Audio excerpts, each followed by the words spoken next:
All right, so I'm sitting here yesterday, and I thought, geez, I haven't talked about Wheels. It's been way too long. And ladies and gentlemen, boys and girls, children of all ages, Chris Wheeler returns. Sir, welcome. Oh, there you are. I was having a little trouble hearing you. Oh, that's okay. Can you hear me now? I got you. Yeah, you hit some button and it worked. That's what we do. What's great is we have other people that hit buttons, and we sit there going, I don't know. hey, I know people wanted to mute me for a lot of years, so I thought you were muting me. What bothers me is I've had broadcast partners that wanted to mute me. Oh, I know that feeling. Yeah. Yeah. So, first of all, the most important thing, how you been? Good. Good. You know, I enjoy my time down here. I'm lucky enough to be able to have a really cool place down here and enjoy it. Renee came down for a couple visits. Spring training was great. A few things that are a little different this year. Everything's fine, by the way, but I'm going to go home a little bit early this year. So I'll be back in Bluebell by the end of the month. That's what he'll send me an email or a text. And he'll sign it, Chris from Bluebell. That's it. That's me. That's me, Chris or Wheels from Bluebell. Yeah, Steve from Lemoyne. That's how we work. Yeah, that's exactly right. All right, so you and I have been through this at our respective jobs when coaches are changed or managers are changed. And look, 9 times out of 10, the new guy doesn't come in and change a lot. Now, I thought Terry Smith changed a few things as to what he did. But usually it's the players look around at each other and go, we better get on our tail and start moving here. And I feel like as fine a job as Don Mattingly has done, I kind of get that feeling that the Phillies kind of looked inward and said, like, Rob's not here because we didn't do well enough. Well, you hope that's what happens. You know, I've been around enough baseball players in my life that they get a manager fired and then they don't care. You know, it's, we'll move on to another guy. Well, I don't think that was the case in Rob Thompson's case.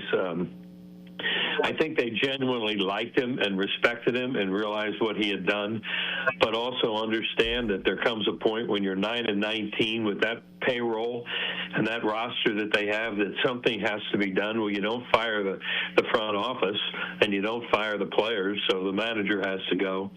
He got Don Mattingly's done a really good job. He walked into a good situation with players, and he also walked into a situation where the Phillies had just played the Braves and the Cubs for 2 weeks, back and forth, home and away. Two of the hottest teams in baseball, leading the divisions. So they picked a bad time to play those two hot teams when they weren't playing very well. The schedule immediately got better, and to their credit, they picked it up, and they somehow were able to go over 500 after being 10 under 500. And they're playing right now, and they're trying to take a series from the Cincinnati Reds. So Rob Thompson was a great guy. I got to know him well. He was very respectful of me for what I had done with the Phillies, and I really enjoyed being around the man, but I know he understands that that's the way it goes. Yeah, and that is the way it goes. You've been around some of the best pitchers the game has seen, and that includes guys that were in the Phillies. What does it mean to a clubhouse when somebody the caliber of Zach Wheeler returns, and not only returns but looks good doing it?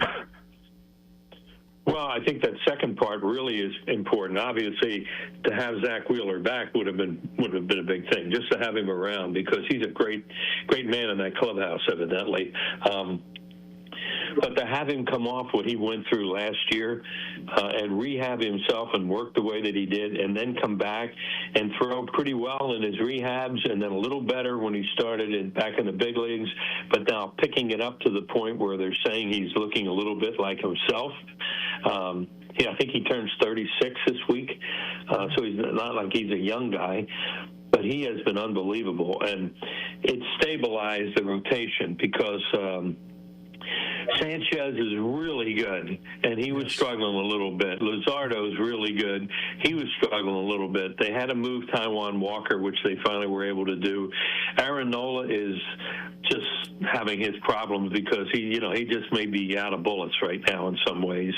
And Painter's got a chance to be pretty good. So the rotation got so much better and deeper when a Zach Wheeler came back. And I think just having the feeling of the winner that he is and being around him, it had to help the whole ball club. And there is a reality, at least to me. There is a difference between a 1 and a 2. There's a reason why the 1 gets the first game of the playoffs. And some guys are mentally more comfortable being a 2, mentally more comfortable being a 3. Is that a fact in your mind? Oh, absolutely. I mean, we went through that in the playoffs last year. They did okay. I mean, they battled the Dodgers, and the Dodgers were the best team, obviously, and proved it at the end by getting by Toronto the way they did in the World Series. Phillies gave them a great series. Would it have been a better series if Zach Wheeler pitched Game 1? I don't know. You'd thought that they had a heck of a chance to win it, even though they almost did win it. But yeah, having that guy to go into a postseason and to get you through a season and stabilize things is so important. And he's just really good. You know, he's reinvented himself over the years. And he used to just be a straight guy, throw fastballs and swing and miss and a slider and all that. Now he has split, slurve. What do they call that thing now? Sweeper. Yeah. You know, you and I called it a curveball forever, but he has all those pitches now. You know, I may start doing that on the Spikes broadcast. I mean, every time I see a curveball, I may just call it a sweeper. You know what I love about this is that they keep coming up with different terms for something. Right? And this is what I always told my broadcasting classes when I was teaching. I always told them, I said, use terms and language that the fans understand. I said, you're talking to them. I said, it's a sweeper. Like, okay, what's a sweeper?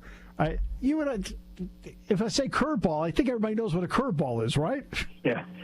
Yeah, and you know what? Nowadays, the kids would be able to use the term sweeper the way you're teaching them, because it's become so much a part of the vernacular of the game that you know, as launch angle has become, and some of that other nonsense that used to say, well, if I knew what a launch angle was, or velocity off the bat, you could tell it was hit hard, you could hear it.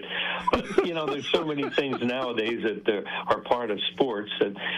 You know, I didn't have to do a whole lot of that stuff, but the stuff that was coming along, I always tried to make sure I didn't sound like some old man and a dinosaur and those kind of things. And I know you feel the same way, but it is annoying when you see a curveball and now they have to call it a sweeper.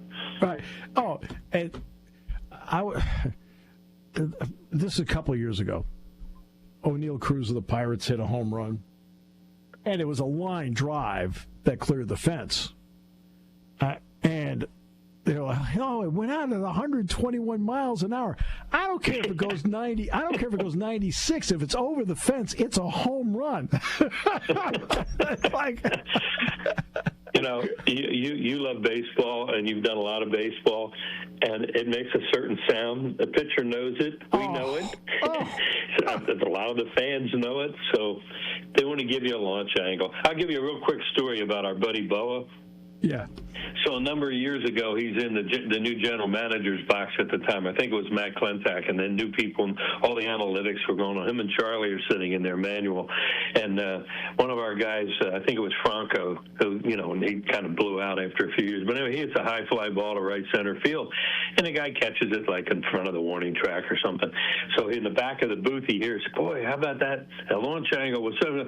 And they say, Bo, what do you think? Bo says, I think it was an F8.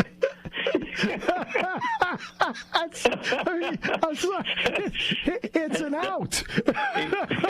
That didn't go over real well. No, because I was doing a game once, and a guy hit a foul ball, and it went off the bat at 108.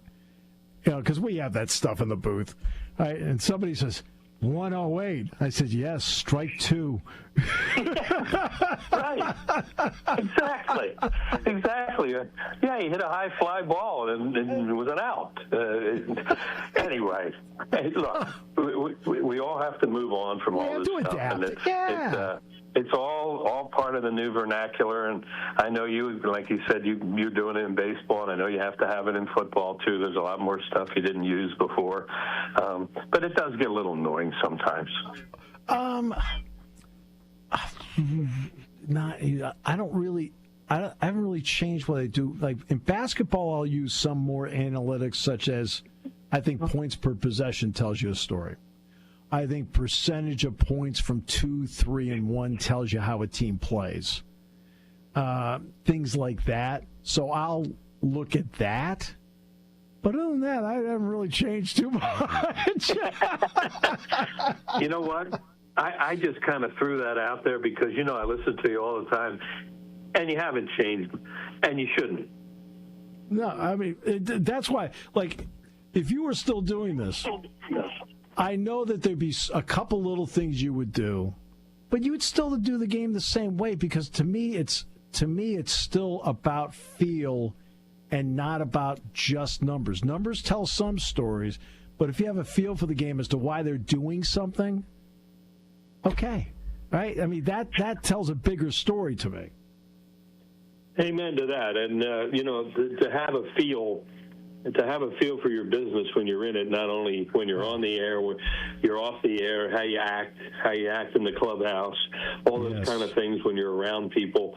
I think that's all a part of it. I've always felt that feel is a huge part of doing what I did for a long time and what you do. And you can tell the ones that have it, and you can tell the ones that don't when you're around them. There's no question about that. And why is it that you could talk to Larry Boa as easily as you talk to Charlie Manuel and so forth? Because they understood that you knew, right? And that's a bit to see. And when you're around people that look, this is the attitude I've always taken.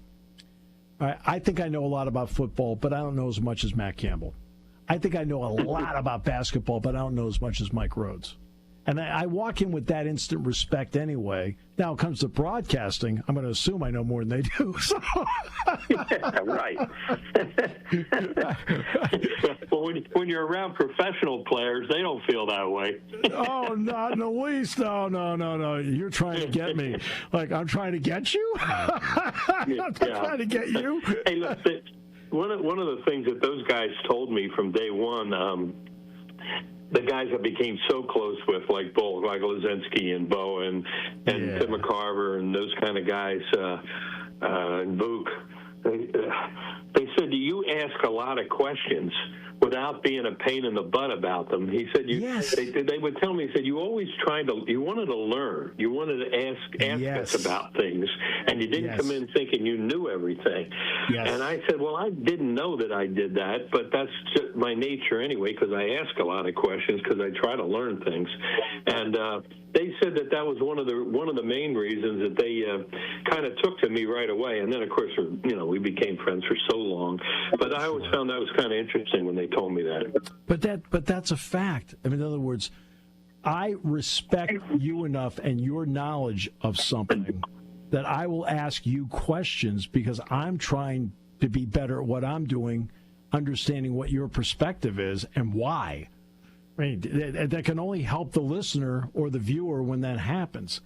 Now, I do have to give you the opportunity to now ask questions that you actually feel are exponentially more important than the ones I just asked you. Well, it's all about me, Oh yeah. Oh yeah. The day that happens, I'll fall down when it's all about you because that is 180 in what you are. Thank you.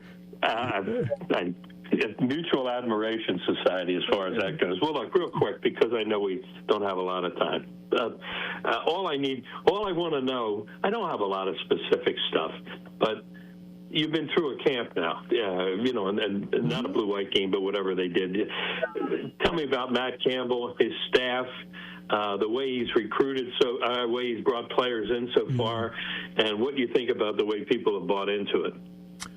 Well, I'll start with the last part, the buy-in. Part of what he tried to do during the course of the spring was to bring everybody together. It's not the Iowa State part of the locker room. It's not the Penn State part of the locker room or the UCLA part, whatever. I think at the end of this spring practice, I think he left there with a Penn State football team. And I think you saw with Matt the conscious effort to bring in the letterman every week to tell them about the history of this program through their eyes. And that outreach meant a lot to the letterman. And then on Saturday mornings, before the team meeting at 8:30, he'd bring me up at the team meeting, and I'd sit down with 3 or 4 players from whatever era. Dave Robinson was one, along with Todd Blackledge, DJ Dozier. There was Kerry Collins, Kajana Carter, Kyle Brady. I mean, we did this all the way up through to the 20 teens. And Matt was talking about this, and, you know, away from everybody, because he talked to me a little bit about it. And he said, you know what? He said, in defeat, I would look at, he said, why is Curt Cignetti choked up and almost crying on the field after Indiana beat Penn State? He said, why is it that the Michigan coaches cried on the field after they beat Penn State? He said, why is it that Ryan Day gets choked up when they win a game at Beaver Stadium? Now, those are bad moments for Penn State, but it tells you what it means to other teams because of what Penn State has meant, and he wants to make sure that it continues to be where they understand how great the program has been and that they're actually carrying on a legacy where there's a reason why Penn State has a target on it and other programs don't. And I think that, you know, they did a great job of conveying it. Andrew Rappelier had the best one. Okay, and Rapp is the tight end for the uninitiated. Sure. I just want to make sure the fans knew that. I know you know. Yeah. And he comes up to me and he says, you know, I got to tell you, Mr. Jones. He says, they go out to do that first team meeting thing. You're up there. I'm like, oh, brother, here we go. It's be 30 minutes of my life I'm never getting back. He says, I want to tell you right now, that was pretty cool.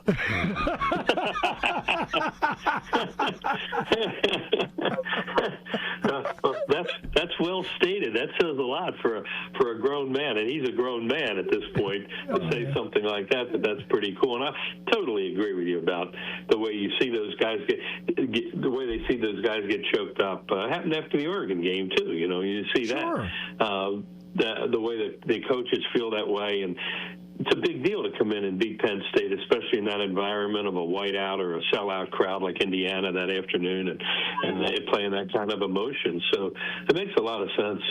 Oh, it makes a lot of sense. And at the same time, you know, there are going to be a couple of places Penn State goes where you get a little choked up. I mean, for example, you know, Penn State was able to win at the Coliseum in Los Angeles, coming from behind, winning in overtime. You don't think that Penn State locker room, it wasn't choked up? You're darn right they were. They were emotional because there's a certain places you go. I mean, you know, you've been to the cathedrals of every sport out there, for goodness sakes. That just means a little bit more to go into Lambeau and win, means more to go to Notre Dame Stadium and win. Well, Beaver Stadium is one of those places. That's because Penn State's been so great, especially here. And, you know, other people know that.